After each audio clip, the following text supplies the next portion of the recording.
నేను చాలా డేస్ నుంచి మాంజా కైట్స్ ఎగరేయొద్దని స్టేటస్ అండ్ ఏడబ్ల్యూసిఎస్ వాళ్ళు చాలా ఎన్జిఓ ప్రోగ్రామ్స్ అంతా కండక్ట్ చేస్తున్నారు. ఈ నైలాన్ తాడు యూస్ చేసి కైట్స్ ఎగరేయొద్దు. ఈ టైంలో చాలామంది కైట్స్ ఎగరేస్తారు చిన్నపిల్లలు. వాళ్ళకంటే తెలియదు. మనం చాలా అవేర్నెస్ క్రియేట్ చేస్తున్నాం. అండ్ మాంజా అంటే లైక్ నైలాన్ థ్రెడ్ వస్తుంది. అది విరుపుంటే బర్డ్స్ ఏవి దానికది ఓపెన్ చేసుకోలేదు. బట్ ఈరోజు ఎంత దారుణమైన ఇన్సిడెంట్ అంటే ఆ ఆ తాడు ఇరుక్కోవడం వల్ల అదొచ్చి నా ఏదైతే నా ఫ్లాట్ ఉందో ఆ పైననే అది చనిపోయి ఉంది. దానికి మొత్తం నైలాన్ థ్రెడ్తో ఇరుక్కుపోయి అది ఊపిరాడికి చనిపోయింది. అసలు ఎంత బాధ అనిపించిందంటే we are spreading awareness from so many days.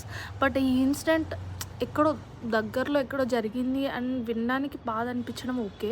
కానీ నా రూమ్ దగ్గరే చూసానని అస్సలు అనుకోలేదు. ఇక్కడ ఈ ఏరియాస్లో కూడా నేను చాలామందికి చెప్తూనే ఉంటా, పిల్లలు ఎక్కడ కనిపించినా ఈ ఈ ఈ థ్రెడ్ అసలు ఎగరేయొద్దు అని చెప్పి. But still it happen.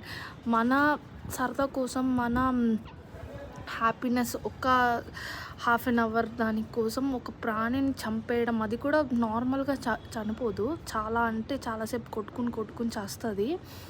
అది చాలా అంటే చాలా అన్ఫేర్. అసలు దేనికైనా సరే చాలా అన్ఫేర్. అట్లా మీకు చూపిస్తాను ఆ విజువల్ ఎట్లా అది ఇరుక్కుని చనిపోయిందో. చూడ్డానికి చాలా అసలు మంచిగా అనిపించట్లేదు. I will show you.